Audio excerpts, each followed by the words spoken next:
नमस्कार। आशा करता हूँ सब अच्छे हैं। आज हम बात करने वाले हैं कि कैसे एक मजबूत वित्तीय नींव का निर्माण किया जा सकता है। उससे पहले अगर आपने हमारी पहली चैप्टर ना देखी हो, जहां पर हमने बताया है कि कैसे आप अपनी धन की मानसिकता को सक्रिय कर सकते हैं, तो उसके लिंक हमने डिस्क्रिप्शन में दे दिया है। अब अभी जाकर उसे देख सकते हैं। उसके साथ ही आप हमारे चैनल पे नए हैं तो चैनल को सब्सक्राइब कीजिए और साइड में रखे बेल आइकन को दबा दीजिए। हमारे वीडियो अगर आपके थोड़े से भी काम आए हो तो हमें कमेंट करके बताइए। तो चलिए पढ़ते हैं अगली अध्याय की तरफ। अध्याय 2 एक मजबूत वित्तीय नींव का निर्माण।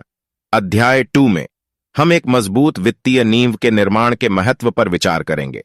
यह अध्याय मूलभूत सिद्धांतों और प्रथाओं पर केंद्रित है जो दीर्घकालिक वित्तीय सफलता के लिए आधार तैयार करते हैं। इन रणनीतियों को समझने और लागू करने से व्यक्ति अपने वित्त पर नियंत्रण हासिल कर सकते हैं और भविष्य में धन संचय के लिए खुद को स्थापित कर सकते हैं। हम वित्तीय शिक्षा के महत्व पर जोर देकर शुरू करते हैं। हम व्यक्तिगत वित्त की मूल बातों पर चर्चा करते हैं, जिसमें बजट, बचत और ऋण प्रबंधन जैसी अवधारणाएं शामिल हैं। इन क्षेत्रों में ज्ञान प्राप्त करके व्यक्ति अपने धन के बारे में सूचित निर्णय ले सकते हैं और यथार्थवादी वित्तीय लक्ष्य निर्धारित कर सकते हैं। बजट वित्त प्रबंधन के लिए एक महत्वपूर्ण उपकरण के रूप में केंद्र स्तर लेता है।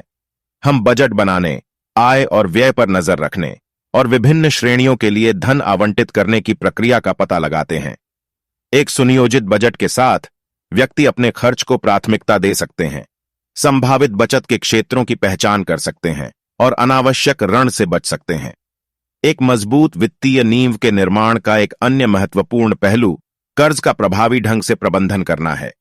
हम अच्छे ऋण और बुरे ऋण के बीच अंतर करने के महत्व के साथ साथ ऋण को कम करने और ब्याज भुगतान को कम करने की रणनीतियों पर चर्चा करते हैं। स्मार्ट ऋण प्रबंधन प्रथाओं को अपनाकर व्यक्ति अपने वित्तीय स्वास्थ्य में सुधार कर सकते हैं और बचत और निवेश के लिए धन मुक्त कर सकते हैं। हम आपातकालीन निधियों के महत्व पर भी बात करते हैं।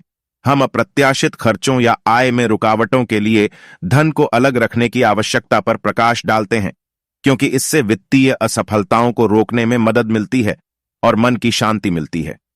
इसके अतिरिक्त हम एक अच्छा क्रेडिट स्कोर बनाए रखने के महत्व पर विचार करते हैं।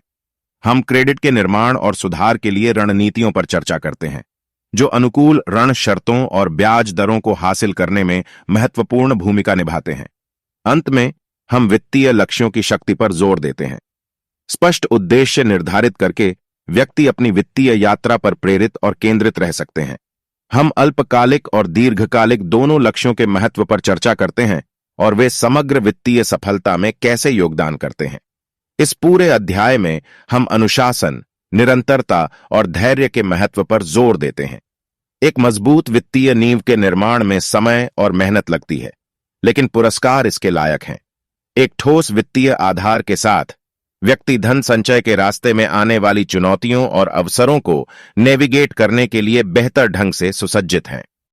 यहाँ पर हमारी दूसरी चैप्टर खत्म होती है। अगले चैप्टर में हम जानेंगे स्टॉक, बॉन्ड, रियल एस्टेट और उद्यमिता जैसे विभिन्न निवेश विकल्पों का परिचय, जोखिम और इनाम, विविधीकरण और दीर्घकालिक धन निर्माण रणनीतियों को समझना, निवेश वाहनों की खोज करना और एक अनुरूप निवेश योजना बनाना।